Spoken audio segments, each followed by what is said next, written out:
Bonjour à toutes et à tous, bienvenue dans cette nouvelle vidéo. Aujourd'hui on va installer les accessoires de Quadlock que je vous ai montré en petite vidéo short et aussi sur Instagram pour ceux qui me suivent sur Instagram. Vous allez me dire pourquoi encore une installation d'un Quadlock, on l'a déjà installé 50 fois, etc., etc., etc. Effectivement sur des guidons déjà installés, mais pas forcément sur une sportive. Et donc l'idée c'est de la monter un petit peu ensemble et puis de voir s'il y a des problèmes ou pas. Donc voilà le modèle, le fameux Fork Steam Pro. Donc celui-là en fait il est en...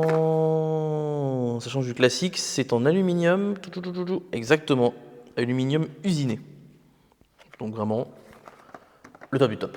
Bon, ça vaut un peu plus cher que l'autre version un peu classique, mais bon, en aluminium black c'est quand même classe. L'idée c'est que la moto soit noir, noir, noir de chez noir. Bien sûr, qu'est-ce que j'ai pris? Mais anti-vibration, même si sur le site de Quadlock, c'est très important, ils précisent d'ailleurs les modèles de moto qui ont besoin en fait de cette anti-vibration. Donc ça c'est hyper important. Vous n'avez pas forcément besoin d'anti-vibration sur toutes les motos. Toutes les motos ne vibrent pas comme des malades, mais quand on regarde la plupart des modèles, on tombe souvent sur du Ducati, mais je le prends quand même au cas où. Allez, on se lance. Alors, comment on va faire pour enlever tout ça? Je vais vous dézoomer un petit peu et on va regarder ça ensemble. Donc il y a toujours ces petites languettes chez Quadlock, c'est vraiment sympa. C'est juste qu'à tirer dessus et ça arrache tout. Et ça arrache le morceau sous le côté. Je sais jamais si c'est voulu ou pas quoi. Non. Parce que là ça va vraiment tout arracher et ça reste tout collé. Bon, on s'en fout, on fait ça à l'arrache. On n'a pas le temps de niaiser comme on dit. Hein. Hop, on retire le tout. Voilà. Ici au fond de la boîte. Du coup au fond de la boîte? Non, on s'en fout. Alors, qu'est-ce qu'on a de joli là-dedans? Il y a toujours ce petit clé à pipe là, ça c'est top pour pouvoir justement, si vous n'avez pas d'outils, bon généralement on en a quand même tous un petit peu. Une grande vis noire, forcément version black. La tige qui est ici, on voit qui est vraiment top, hein. Métallique et tout, elle est vraiment magnifique je trouve. Regardez-moi ça, avec les petits reflets de la lumière, c'est vraiment super classe. Il y a un truc qu'il y a dedans, je sais pas ce que c'est, je pense que c'est des... Ah oui, regardez, il y a des petits embouts là, en plus, et donc ils se mettent là. Et en fait c'est pour... ils sont plus gros, ça dépend de la taille du tube qui est juste là en fait. Donc si je regarde bien sur le modèle, il y a écrit que... Voilà, ça va de... les trous de 12,4 mm à 24, combien? Enfin 25,4 mm. Allez. Je sors quand même ce qu'il y a dedans pour voir s'il y a une petite notice. Hein, pour pas faire de la merde. Là, je commence déjà à perdre des pièces. Il faut juste mettre... Ah ben voilà. Donc ce qu'il y a par défaut, on va le voir ici, avec la grande vis. Ce qu'il y a par défaut ici, c'est pour les 12,4 et ça c'est pour ce qu'il y a dans à côté, là ce que je viens de vous montrer, pour les 25,4. Donc moi je pense qu'on est sur les 12,4. Après une fois qu'on le met dedans, on visse, ça va écarter effectivement la vis va écarter les parties métalliques que l'on voit là, pour ensuite serrer tout simplement. Et ensuite on peut ajuster l'angle derrière pour la moto. Donc logiquement, ça se met comme ça. Et là de ce qu'on voit, c'est que ça rentre nickel. Ouais. Rentre nickel. Il y a un peu de jeu les enfants là quand même. Hein.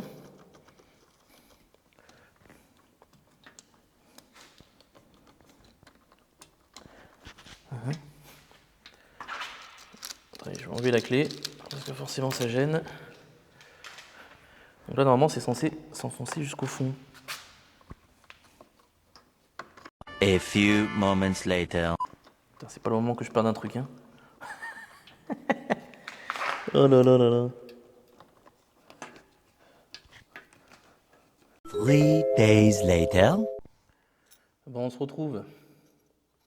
J'ai réussi à rentrer. Bah, j'ai bien fait de montrer, hein. Alors, juste ici, vous avez quoi? Vous avez un petit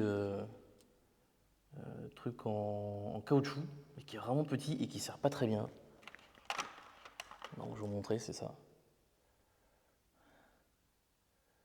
Là, juste là. Et en fait, quand vous le mettez dedans, ça accroche.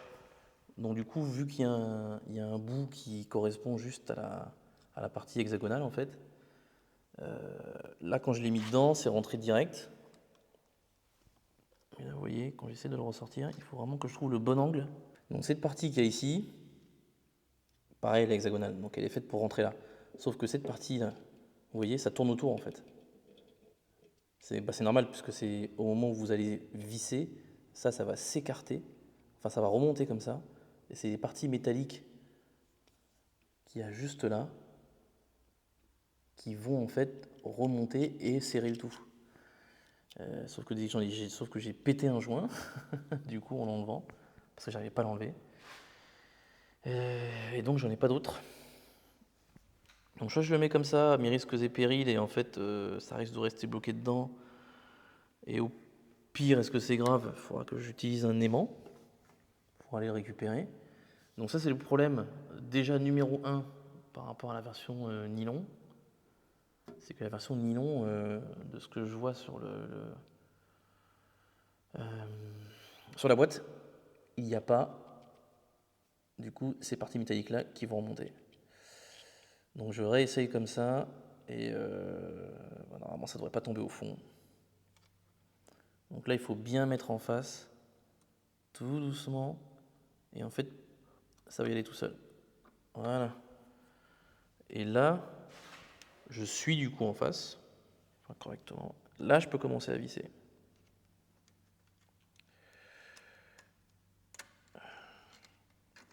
Truc chiant, c'est que ça gêne. Voilà, on peut le baisser. Là, on peut commencer à visser.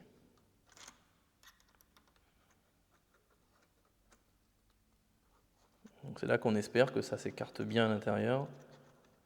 Vu que j'ai plus le guide, j'ai l'impression que ça tourne dans le vide ce truc.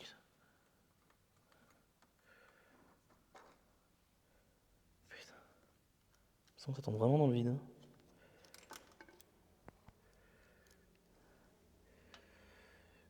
Et ben voilà. Qui c'est qui vient de perdre la tête? Au fond. Putain. C'est un sketch, hein.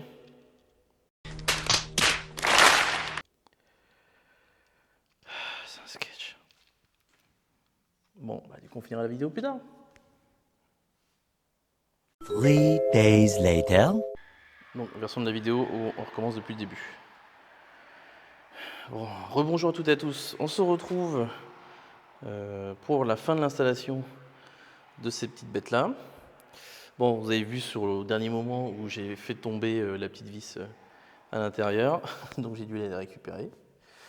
Donc je voulais vous expliquer quelque chose avant, de vous expliquer la petite astuce pour récupérer ce qui est tombé à l'intérieur. Donc le problème que j'ai eu, c'est que vous voyez ici, là, juste en bas, vous avez donc une vis qui est là. Vous avez ces petits écrous là, qui vont en fait s'écarter au fur et à mesure que vous vissez dedans et va écarter la partie métallique. C'est ça qui va permettre du coup de s'accrocher au tube.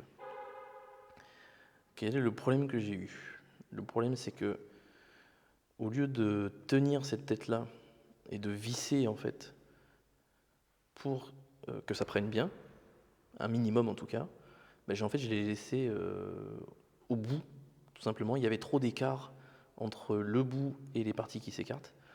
Du coup, une fois que c'est dans le tube, en vissant, ben, ça tombe dans le vide. Et en fait, cette partie-là est tombée, tout simplement. Donc en fait, il faut vraiment le juste milieu, vous vissez tout doucement, bien que ça prenne et que la vis dépasse un tout petit peu. Et là, vous mettez dans le tube tout doucement pareil, parce que il y a une partie qui est un peu fragile, c'est là. Ça, c'est un peu chiant. La partie ici, les petits élastiques là, ça tient vraiment pas très bien, c'est vraiment pas hyper solide. Je vais vous remontrer avec l'autre partie. Vous voyez là, cette partie ici là, enfin, ça tient vraiment pas à grand chose quoi. Finalement. Et d'ailleurs, il y en a un qui s'est coupé quand j'ai retiré, donc j'ai dû mettre de la glu dessus pour le resserrer quoi. Donc, franchement, c'est pas génial. Sur le mécanisme pardon, de la version qui n'est pas pro, mais du coup qui est c'est pas de l'aluminium taillé dans la pièce en fait. Donc forcément c'est un truc un peu plus en plastique. Donc le mécanisme tient mieux. Il y a cette partie là aussi comme ça, mais elle est intégrée directement. Donc c'est un peu le problème de faire des choses comme ça métalliques. Ça fout un peu la. C'est joli. Par contre c'est un peu plus complexe à installer. Un truc en plastique c'est quand même mieux. Une fois que ça s'est dit, la partie importante, comment j'ai récupéré ce qui est tombé là-dedans. C'est tombé dedans, je me suis dit, oh là là, mais comment j'ai fait tomber ça? Comment je vais récupérer? C'est dans le tube, c'est pas récupérable, c'est bouché, etc. Bon, je me suis posé la question 5 minutes parce que j'étais en retard pour un rendez-vous, donc je suis vite parti. Et en fait, je me suis rendu compte tout bêtement, en mettant la main un petit peu en dessous pour voir quand même où est-ce que le tube allait, je me suis rendu compte qu'il y avait en dessous ceci, que je viens de faire tomber en le récupérant et je viens de le faire tomber encore à nouveau. Voilà. En fait, ça c'est dans le tube en fait, puisque c'est un tube, il y a une entrée et une sortie, forcément, ça paraît logique. Sauf quand on a l'impression qu'on a cassé quelque chose, tout de suite on n'arrive plus beaucoup à réfléchir. Et en fait, vous enlevez ça, et du coup ça tombe en dessous tout simplement. Donc quand il pleut, etc., l'eau reste là-dessus, passe à travers parce qu'il y a un tout petit trou ici. Donc voilà, c'est aussi bête que ça. Il faut savoir qu'il y a ça en dessous, et donc ce que vous faites tomber là-dedans est forcément récupérable, ce qui paraît tout à fait logique. Donc, qu'est-ce que je peux dire maintenant sur la solidité de ce truc-là? Ben là, en fait, vous voyez, ça tient super bien. Et j'ai pas beaucoup serré, donc le système est vraiment bien. À mon avis, je pense que la version aluminium, c'est peut-être un poil too much. Moi, je voulais un truc vraiment full black, etc., un petit peu quali, donc j'aime bien les trucs en aluminium comme ça, là. Donc je l'ai pris, mais bon, c'est quand même 80€. Je pense que la version en dessous à 49, c'est largement suffisant. Donc une fois que vous avez mis ça, bon après c'est assez simple, vous avez tout simplement la possibilité de l'incliner de cette manière-là. Ensuite, il suffira de resserrer un petit peu. Voilà. Une fois que vous avez serré, vous avez encore la possibilité d'ajuster la tête. Donc en fonction de votre taille, c'est assez pratique, donc moi je suis pas très grand. Donc je vais même le mettre un petit peu vers l'arrière comme ça. Déjà de base. Hop. Donc là vous voyez, pour mettre la clé, c'est pas simple, ça passe pas. Donc il faut jouer un petit peu avec la position, quoi. Si dans cette position là c'est nickel, ça passe. Enfin, même pas à peine. Vous voyez, on va y arriver. Là comme ça passe nickel. Mais il y a un peu tout qui touche. Et hop, vous êtes positionné de cette manière-là. Le problème c'est que pour l'enlever ça va gêner. Voilà. Donc c'est un petit peu la limitation, parce qu'il n'y a pas beaucoup d'écart entre la clé et là où est le support. Donc j'avais essayé même de le mettre potentiellement dans l'autre sens. Donc, en fait vous le tournez, vous l'inversez, et en fait cette partie-là de la tête est vers le bas. Sauf que c'est un peu trop proche, donc c'est assez bizarre. Donc du coup je vais voir pour justement utiliser cette partie-là pour l'incliner correctement, pour pouvoir retirer les clés sans trop que ça gêne. Voilà, c'est les aléas d'installation de ce genre de choses. Bon allez, j'installe le reste. Et je vous montre. A few moments later. Bon, on y est arrivé. Voici l'installation. Donc ce que j'ai fait finalement, c'est que je l'ai remis dans l'autre sens. Parce que je vous ai montré tout à l'heure que moi ça bloquait énormément avec les clés. Là au moins, je peux tourner la clé sans problème. Hop, enlever ça et tirer. Voilà, du coup là c'est libre. C'est pas gênant d'avoir le téléphone juste là. Tout simplement parce que lorsque vous allez vous installer, en fait vous allez plutôt baisser comme ça vers l'avant. Donc au final, le téléphone sera juste là. Donc si vous le mettez en mode paysage, du coup vous aurez en mode portrait, vous aurez selon la taille de votre téléphone, il sera à peu près là. Donc c'est parfait.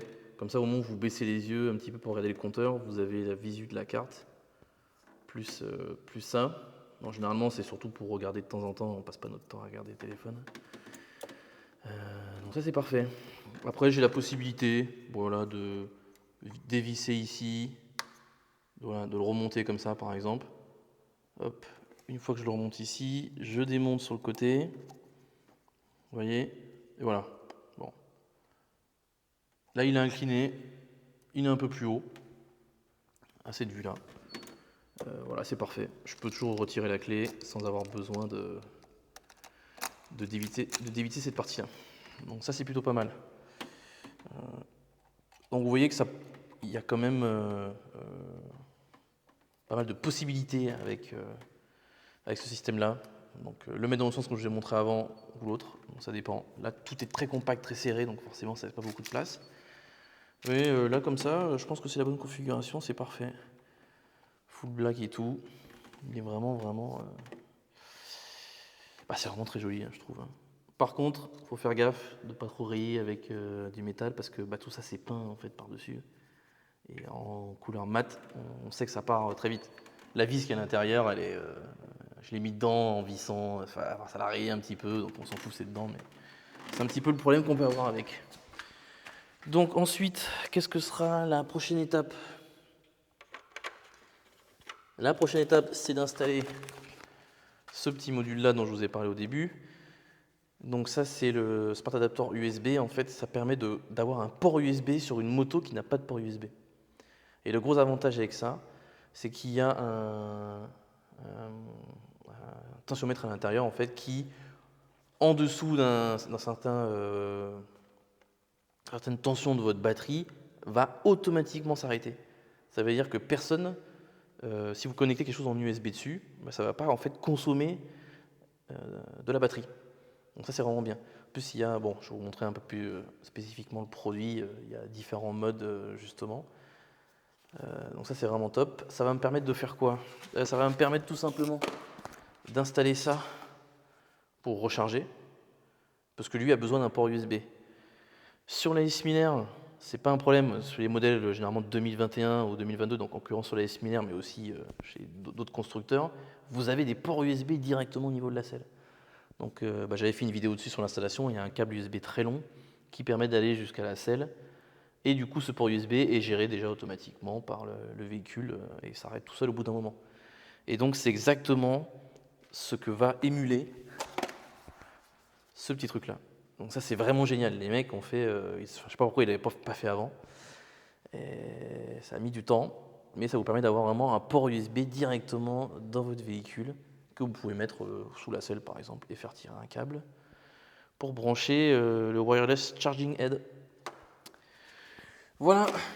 Bon, cette vidéo a été un peu longue et compliquée, hein, les installations sur les motos carénées, etc. Bon, on remarque que c'est pas si simple que ça. Hein. C'est un peu plus simple sur les roadsters, je trouve. Bon, tout est accessible, donc forcément.